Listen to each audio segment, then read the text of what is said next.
Okay, I have 7, so we'll go ahead and get started. We're going to look briefly at Shamgar, the son of Anath, and then we will look at the story of Deborah and Barak and Jael. And it's going to be divided into 2 separate sections, the Judges 4 and 5. It's one of the few places in the Bible where you get told the same story twice. And I don't mean that it's repeated, but that you get it once in prose and you get it once in poetry. It happens a couple times. It happens in Exodus when the people are brought out. You get the story first in prose, and then you get it repeated with the songs that come afterward, with Moses and then Miriam singing. And it happens a few times with David, where you'll get the prose in the histories of the people, and then there will be a psalm that is associated with the event. But very rarely in Scripture do you get the same story told with both prose and poetry. So it's really neat that you have that here. And it helps us to look it helps us to understand how God uses both of those things to communicate to us. And so it's really neat that we get those 2 things laid side by side in chapter 4 and 5 of Judges. So let's start with Shamgar. And it's very possible that in Shamgar and with the story of Deborah and Jael and Barak, that you have 2 foreign deliverers, which would be the third. These would be the second and third, possibly, out of the few judges that we've already seen. Because the first one, Othniel, is descended from the Idumeans, right? His father, or his great-great-grandfather or somebody, was from Edom. And so that would make his original family not from the Israelite tribes. It's possible that with Shamgar that he also is not an Israelite. And we don't know for certain, right? Because there's no definite way to answer these questions. But one of the things you might notice about him, first of all, is that his account is so short. It's the shortest. You just get this guy, he shows up, and Shamgar, the son of Anath, who killed 600 Philistines with an ox goad, and he also saved Israel. Some people suggest that the beginning of chapter 4 was originally before him, and that he kind of gets lumped into the time in the story of Deborah, because when she sings, she mentions Shamgar. But it's very short. Even if you tack on the beginning of chapter 4 about how Israel did evil in God's eyes again, and after Ehud died, but a lot of people don't know what to make out of the brevity of his account. So some people say, well, why is it even there? I don't know, because this happened. That's why. What you do get with Shamgar is you get the total number of judges. It comes to 7, which is a significant number. And the total number of rulers mentioned in the book comes to 12, which is also a significant number. But I do think that the brevity of Shamgar's account is supposed to draw your attention. And I do think you are supposed to go, wow, that's weird.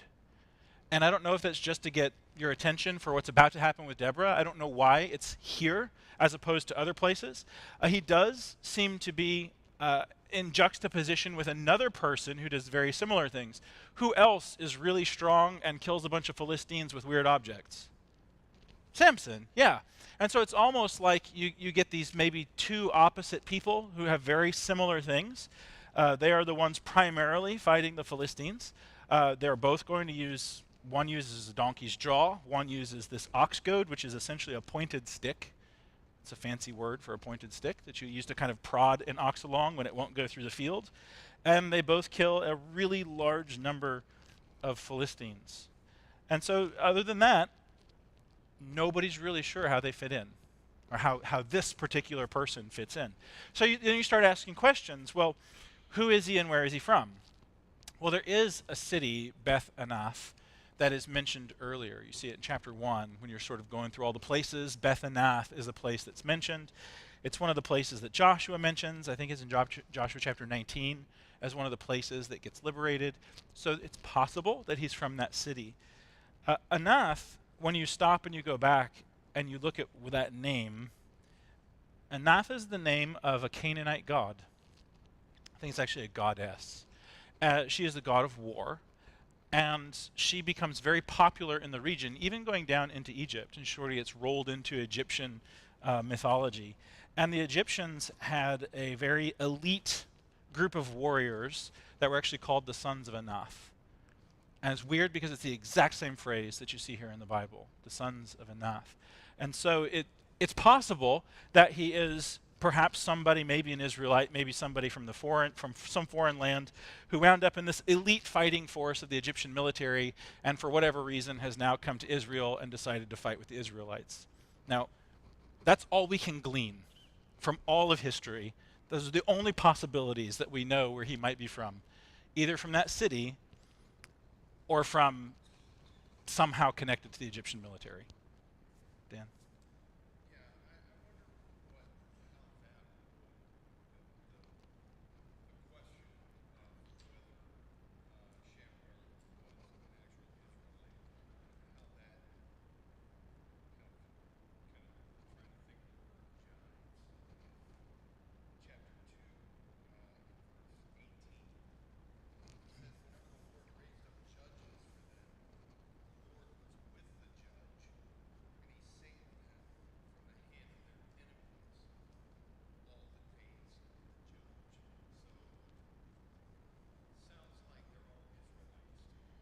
Well, he could be with the Israelites, perhaps a proselyte, like we'll have very many people who come in and join the Israelites. The idea that he would be like this rogue Egyptian who just comes in and starts slaying Philistines, like a comic book or something, probably not that. So he would be associated with the people, but he wouldn't be an Israelite by descent, if that's where he comes from. And so ultimately what we're doing is we don't know. We don't know where he's from. We don't know how he's related to these people. All we know is he's a guy who runs around and kills people with a stick. And the point, like talking about if he is a foreigner, the reason why that would be highlighted in the text is because the people of Israel are so bad that in order to find a deliverer, God has to go to a foreign people. Very much like one of the things that Paul will talk about, or the prophets later will talk about, with the people of a foreign tongue you have been shamed. Or the people who are in the darkness have now come into the light. And so there's sort of that theme all throughout the text. But even if he is a foreigner, he's like with the Israelites now. Whether he's a convert or whether he's from, we just don't know where he's from. Other than that, that's pretty much Shamgar. He's my favorite judge, by the way. Any other thoughts about him? Can you imagine a guy running around just killing people with a stick? It's so impressive. Just when you look at all the other things, you're not told that he's this super strong guy who's ripping gates off of walls. He's presented it. He's just this regular guy who God uses, and he does this unbelievable thing. That's why.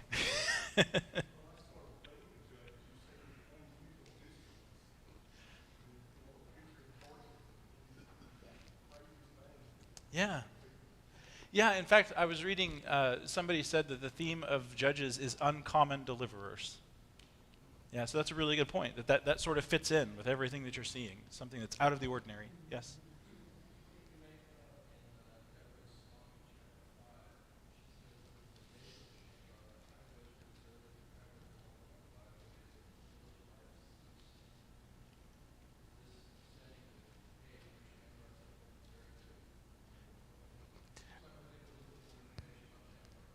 Yeah, I think it's probably referring to what the Philistines were doing.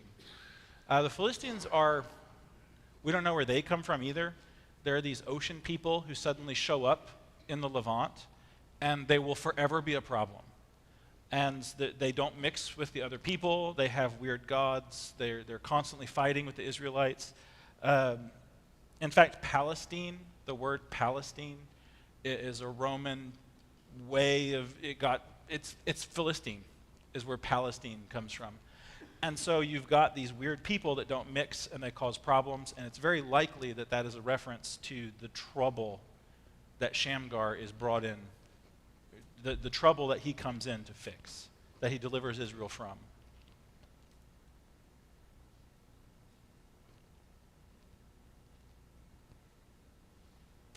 .600 is a unit of measurement in the Philistine military.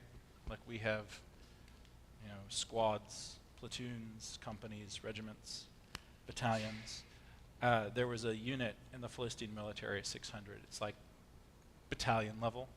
And so he completely destroys, perhaps, that's why it's 600, a very large contingent of soldiers.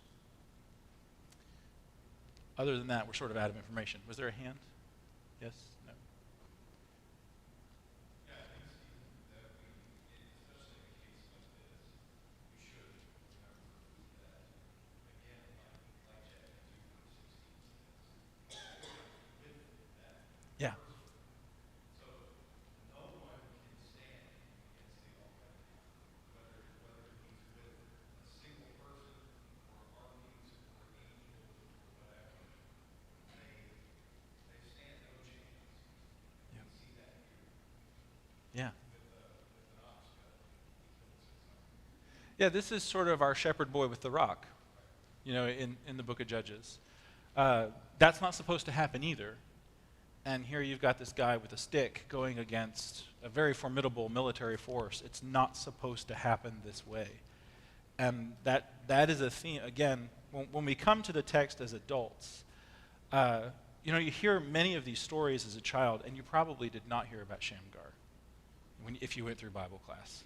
Right? But when we hear these stories, you probably didn't hear about most of the things in Judges, actually. When you hear these stories, you kind of get like a cartoon version of them.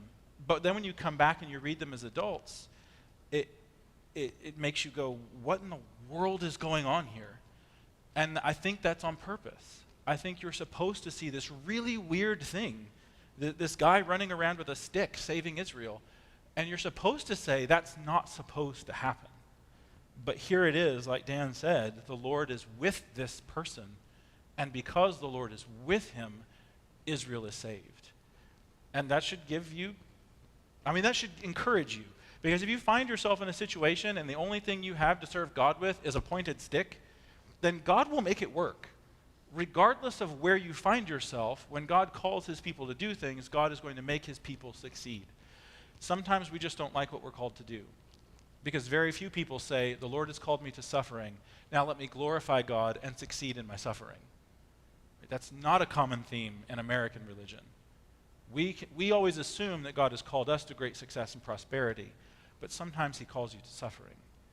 And whatever our situation is, like we see with Shamgar, it is possible to use that situation to serve God to God's ends and God's glory. And that is a great encouragement for me when I read through his very brief account. Yes. Yes. That's right.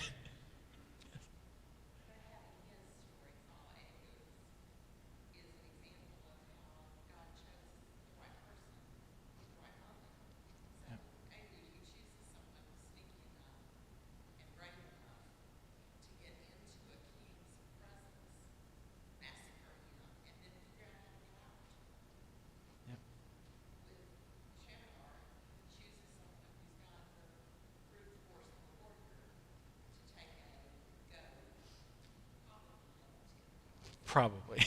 And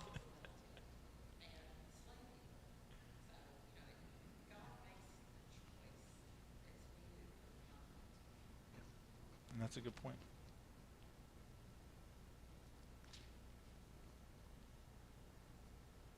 All right, the moment we've been waiting for. Deborah, Barak, and Jael. My children's favorite story. Mostly because I don't let them read like Judges from this point forward. And so what you've got again is you have a story told twice, which is really, really neat because you get it in prose and you sort of get the facts laid out, and then you get the poetry later that you're able to do different things once you know the facts. Very much like John's gospel, John seems to assume that if you're reading his gospel, you pretty much know a lot of the things that happen in Jesus' life already. He really doesn't seem to be interested in giving you all the details of Jesus' life. He seems to be more interested in telling you the theological implications of the things that Jesus has done. So when you read through this, in chapter 4, you're getting the Matthew, Mark, Luke version of the story, and in chapter 5, you're sort of getting the Gospel of John version of the story. And so that's a way that we can think about it. They're both true. Sometimes we tend to associate poetry with fiction. Do not make that connection in the Bible. The biblical poetry is not fiction. It's a different way of communicating truth. And so if we think of it like the Gospel of Matthew versus the Gospel of John, and the way that those two things are very different, they're told in a very different way, that's what you get in chapter 4 and chapter 5 with Deborah. All right, so let's just read some of it, and then we'll sort of get into the text. Let's start with what's going on. So the people of Israel, again, did what was evil in the sight of the Lord after Ehud died. And the Lord sold them into the hand of Jabin, king of Canaan, who reigned in Hazor. And the commander of his army was Sisera, who lived in Harosheth Hagoyim, which is the city of the people by the sea. Then the people of Israel cried out to the Lord for help, and for he had 900 chariots of iron, and he oppressed the people of Israel cruelly for 20 years. All right, now, with that as the introduction, if I told you that two people in the story that you're about to hear, if I told you that two people were named Thunder and Lightning, what would you expect?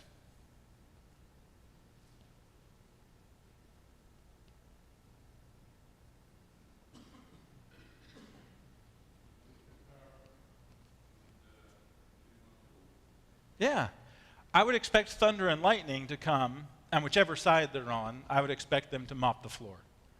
Now, you don't get called Thunder and Lightning unless you're impressive, or you have really cruel friends. Right? So that's sort of where you get names like that. Well, Lapidoth is lightning, and Barak is thunder. Neither one of them are going to be the heroes of the story. So when you start reading this and you hear the scenario, and then you run into two people named Thunder and Lightning, right away, you're going to be like, all right, here we go. And it's not what happens. It's not what happens at all. And so as you start going through, you're going to see a lot of details like that in the story where things do not occur the way that they are supposed to happen. And that comes back again to the theme of the uncommon way that God will deliver his people. When Jesus comes later, nobody suspects that he is the Messiah because he doesn't come with a giant army. He doesn't come, the son of a king. He doesn't come in any of the ways that people would have expected the Messiah to come. He is an uncommon deliverer. And so we're seeing a lot of that come out, that picture come out in the book of Judges. We got to have our theme again, right? The people are faithful as long as the judge is alive. Ehud dies. Now they're bad again. And the Lord is going to give them over to Jabin, the king of Canaan, who reigns in Hazor. This is the second Jabin that we run into in a very short period of time. The first Jabin, Joshua defeats. And they were supposed to drive those people out and take the land. They didn't do it. So now you have another Jabin in the same region that Joshua drove the first Jabin out of. And so that's sort of now your situation. And he's got this person, this great commander, Sisera, who has 900 chariots of iron.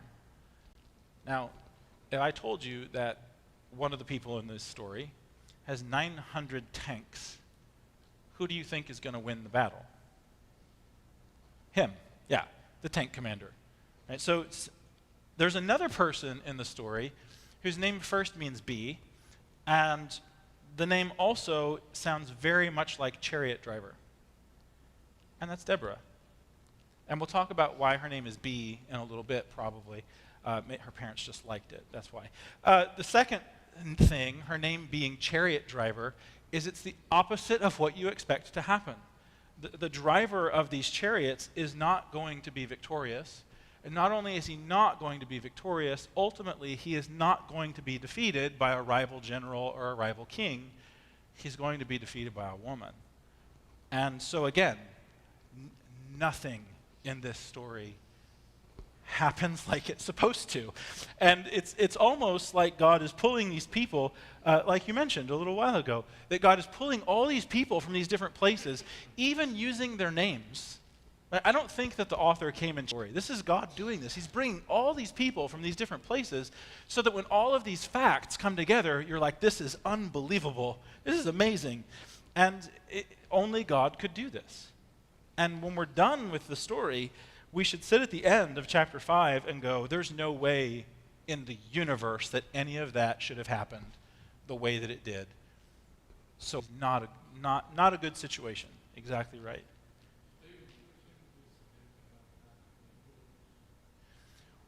We don't know. Like we don't know exactly when one person is doing the next. When you read through the book, it seems like it's a really long time. But when you start looking at the history, like for example here, it seems like Shamgar and Barak are at the same time. Shamgar, Barak, Deborah, Jael, at the same time.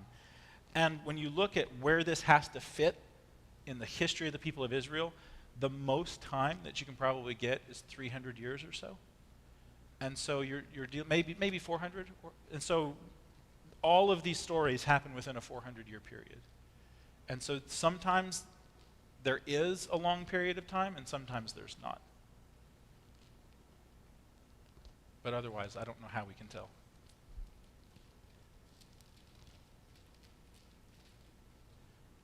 All right, so let's start reading about what goes on. It says, "Now Deborah, a prophetess, the wife of Lapidoth," and this is odd already, right? Deborah, a woman prophet.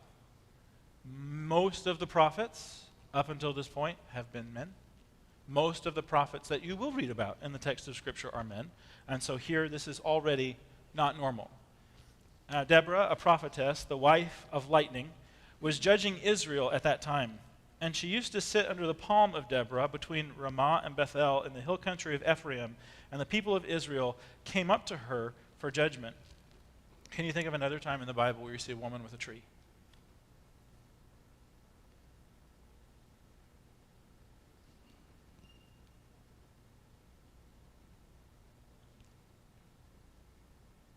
Genesis. Right? We've got Eve with the tree and the talking snake. And here you have the woman and a tree. And the end result in this story, so these things, these terms that show up, one of the cool things about the Bible is that God keeps going back to the garden. He's going to constantly be going back to the imagery in the garden. And one of the neat things here is that you're going to have women and trees and crushed heads. That's really significant because in the Genesis account, not only do you have the woman with the tree, but then you have the woman being styled as the deliverer because from the woman a child will come who's going to crush the head of the serpent. And so here we're going to have a woman in this story quite literally crush the head of the enemy. And again in Judges later, you're going to have another woman crush the head of an enemy. And it's just this theme that is going to continue on throughout the book. In chapter 5, when we get to the poetry part, I don't want to give away too much, but you have somebody who is called blessed among women. Who else? Mary, yes, who will bring about the child, who will crush the head of the serpent, right? So here's your themes. God is doing all of these things in very uncommon ways to bring about his salvation. Yes?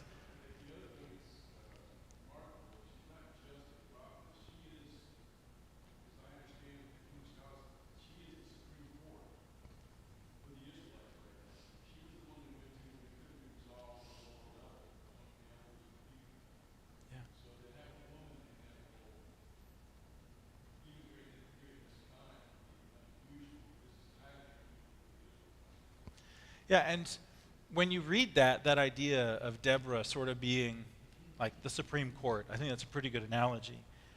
It's not like Moses has been dead for 1,000 years and the law has been lost or any of those things. Later in the book of Judges, you're going to run into Moses' grandson. And that tells us sort of how close we still are to people like Moses. His grandson is going to set up a false religion, and I mean, we'll talk about that when we get there. So this is a people who, again, you look at this scenario, and it's just interesting. Because when you read through the law and you look at the system that is put in place, it doesn't seem like when Moses talks about the judge over the tens, over the 50s, the hundreds, the thousands, it doesn't seem like Moses pictures a woman filling that role. And so when we come to this text, one of the truths that we have to deal with is that God doesn't view people the way that the culture of the Israelites viewed people. It will become very apparent through the text of Judges that women are given very little value, if any at all. But God gives men and women equal value. Right? Both men and women are made in the image of God. Both men and women are fully human. Which, I mean, we say that, and you're like, well, of course they are. Right? That's sort of a new idea, that women are fully human. Right? But that has always been God's idea. And so you'll hear people today say really silly things like the Bible is misogynistic. No. In fact, it's quite the opposite of that. Yes? Yeah, this is something that kind of, I have to say, really almost upsets me because we have these conversations as adults in a modern society like America, and we're still talking about these things as if it's amazing that God chose a woman.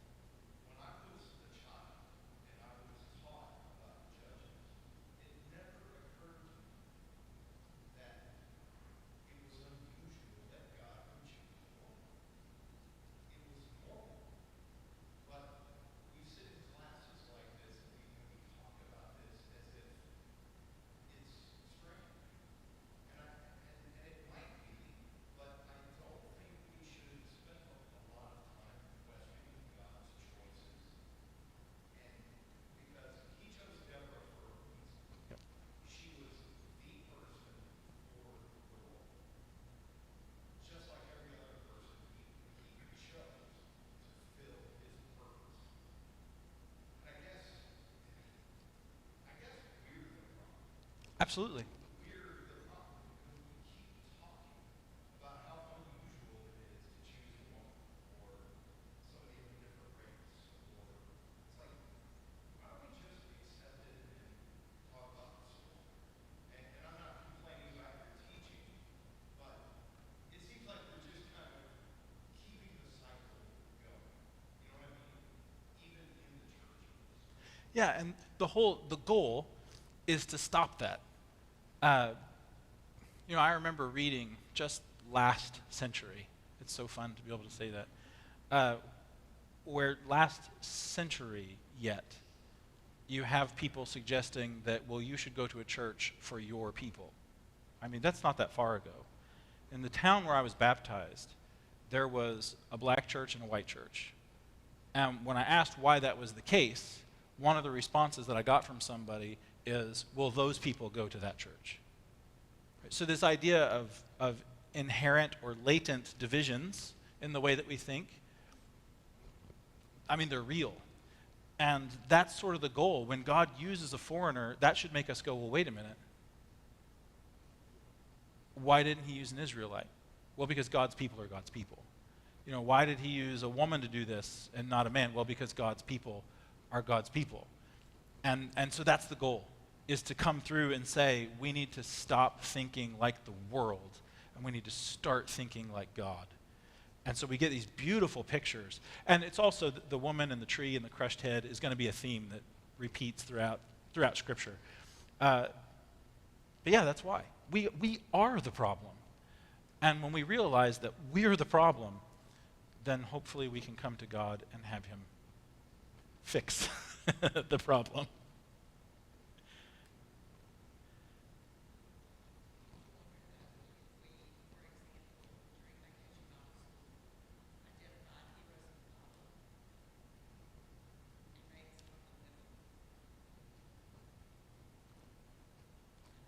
There's plenty to choose from. Yep.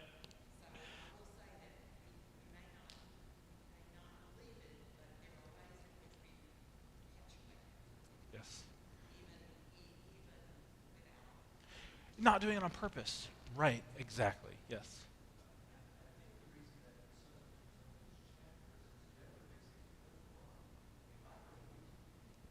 You will not get the honor.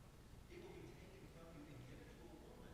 So I think it's inherent in his story as to why it comes up. Because at this time, she's warning him, this won't be, you won't be Shamgar and drawing the fights by yourself.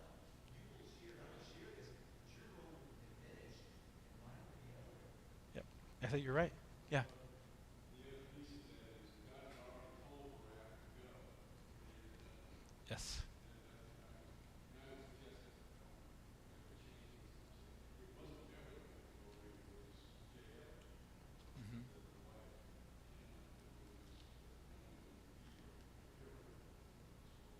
Yeah, and so this is sort of an interesting thing where you have these two women and Barak. Who is supposed to be the judge? Barak. When's the last time you walked into one of the Bible classes that has the heads, like the kings and the judges? When's the last time you saw Barak's head on that? I don't think I've ever seen one. When Samuel lists the judges in 1 Samuel 12, guess who he lists? He says Barak. When the writer in Hebrews 11 is going through and like pulling judges out of the text, he doesn't say Deborah, he says Barak, whoever the writer was.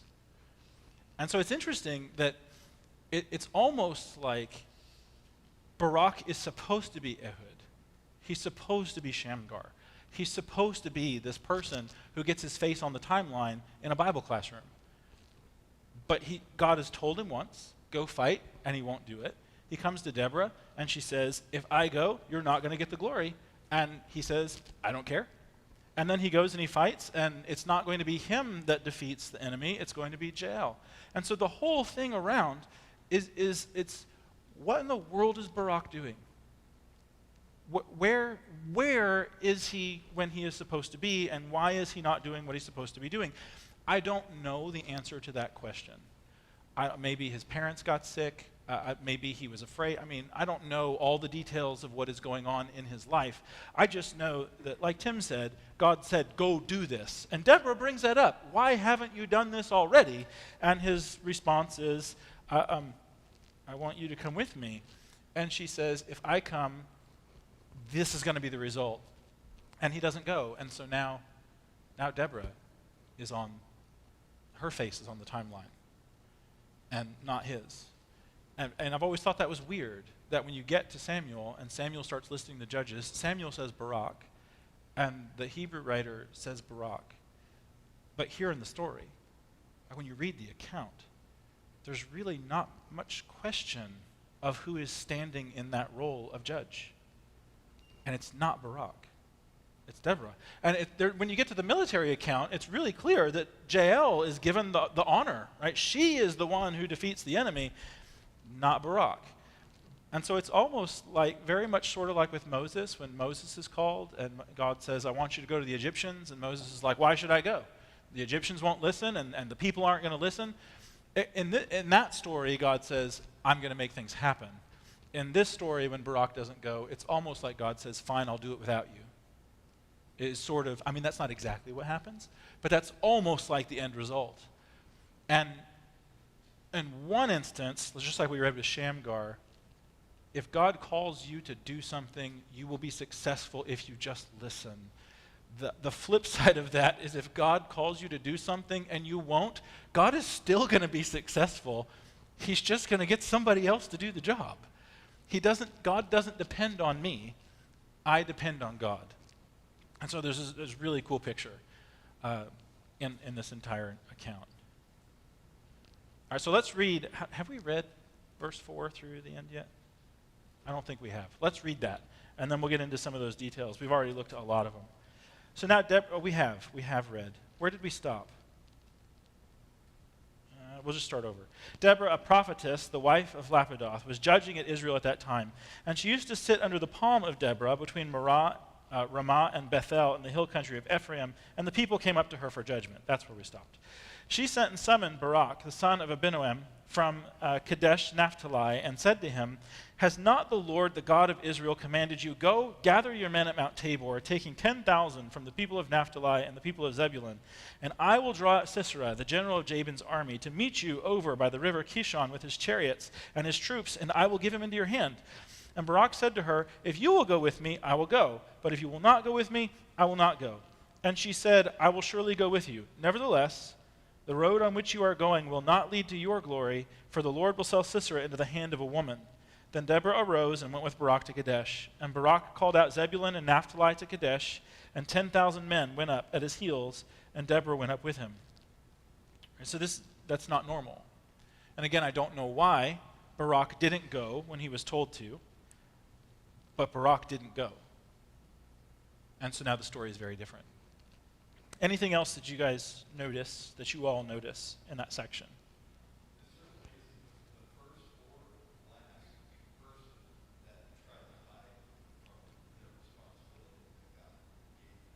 Yes. Yeah, that's another theme that we're going to see. The one that most people are most familiar with is Jonah. Yeah, it's a very, very similar thing. Uh, Hey, Moses complained about the way he spoke. yes. He didn't want to do it. Yeah. Okay, so Deborah's name is B. Uh, in the ancient world, it's a very common name for women. It's still one of the most common Hebrew names that you meet. Most of the people that I have known who are named Deborah were either named after her or they were Jewish. And normally, if you have a friend who is Jewish and their name is Deborah, it's with a V, as Devorah, that same name.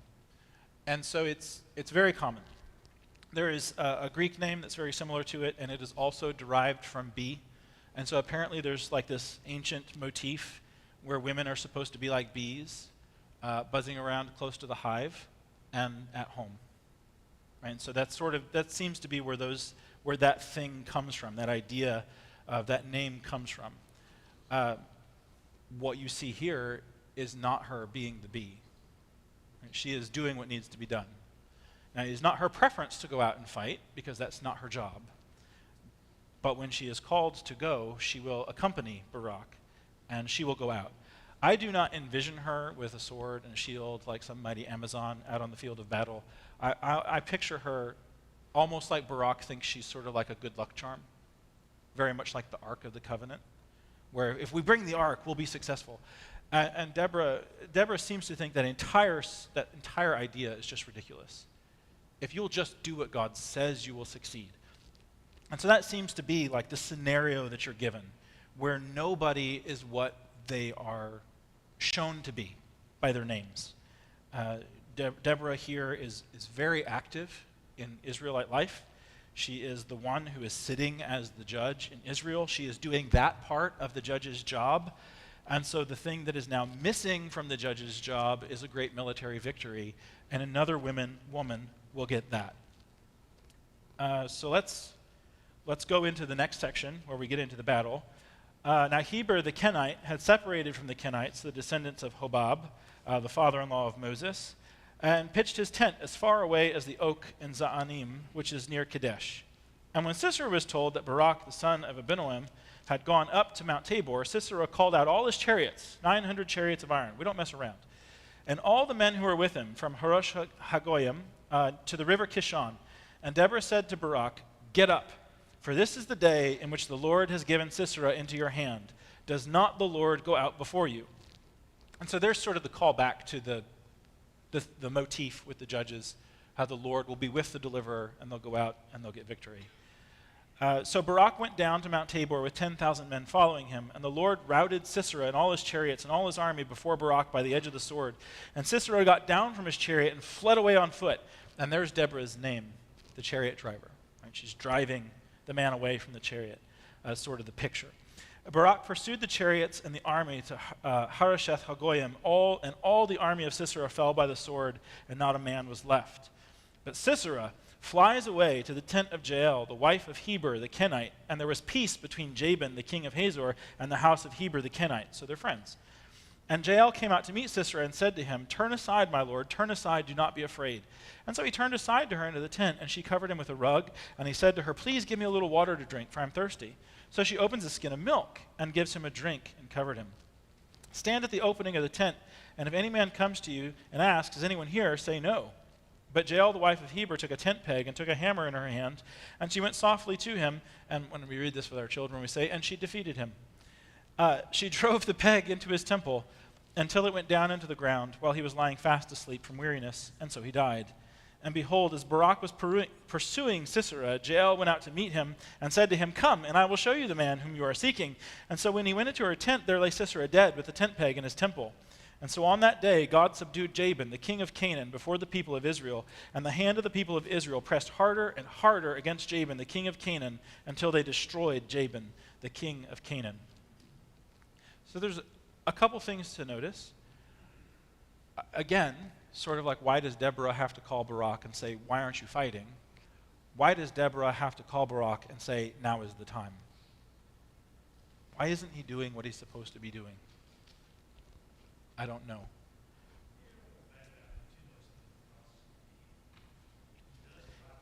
He does. takes care of business. Yes. He just needs Something a goad. needs to be spurred or he just steps up and takes care of it. Yes. Yeah.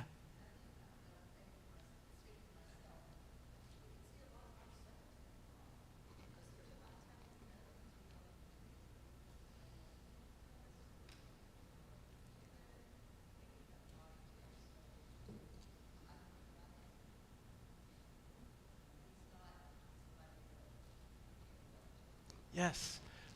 And he's listed in Hebrews 11, right? And so forget about who is and who isn't listed there. The fact that he's listed there shows us that even people like him who are very reluctant, at least seemingly reluctant, but who are in the end faithful, that's still faithful. And so that's powerful. That even though he's not, charging out the door like Peter, right? Even though he's not the same kind of person as Peter, he's still faithful. How does Jael get him into the tent?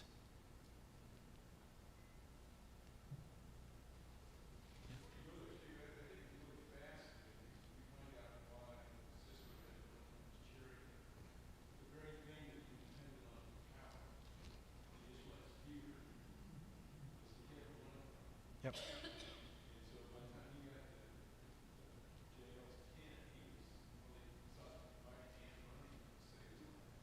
Yeah. I hadn't thought of that before. I think it's an interesting question you asked about how JL got into the tent. I mean, let's face it, you're fleeing for your life, and a woman says, in here, huh? Do you have a tendency to trust her? And I don't know. I mean, we're not getting a lot of details. Especially a friend, right? I mean, so she was doing the Lord's will by treasuring him. Yeah. And that's another, kind of interesting Yeah. point about this whole story. But I do want to go back just real quick to something that, we keep talking about Barak, but Deborah is a very prominent figure in this story. Yeah. Deborah, earlier you mentioned Deborah being kind of like the supreme. Clearly, Deborah was looked at as a very wise person. And so,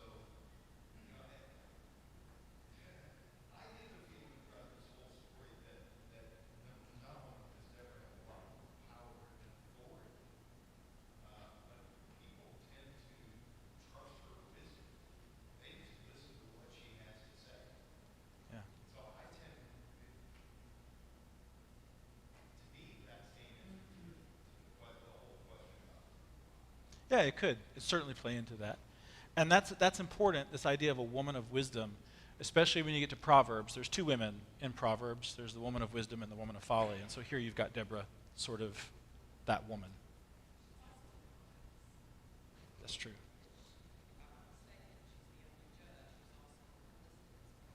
That's correct.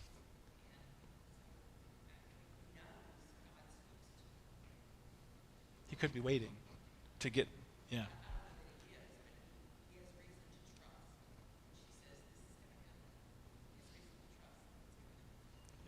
That's a good point. Bob? Seems like it's a lesson for us where Barak could have and should have done something a couple times and didn't.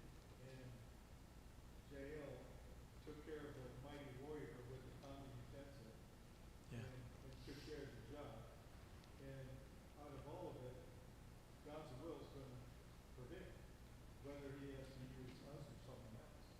And then we look back and learn our lesson. I didn't stand up for what I should have, or should have done what I should have, and we'll learn our lesson either way. Yeah. So one final thought to ponder as we get into the poetry part is that the enemy, Sisera, his head is crushed. So there's Satan, our picture of Satan being crushed. And when Jael welcomes him into the tent, It is with kindness and service. And when Jesus comes to crush the head of the serpent, he comes with love and service. And so I don't know if that's a hard connection that we're supposed to see, but it's interesting that that's how she gets him in. And when we go out into the world, how do we defeat our enemies? We defeat them with love and with service. And so that's a pretty powerful picture. Not with tent pegs, right? That's not what we do. So we'll pick up. Oh, yes.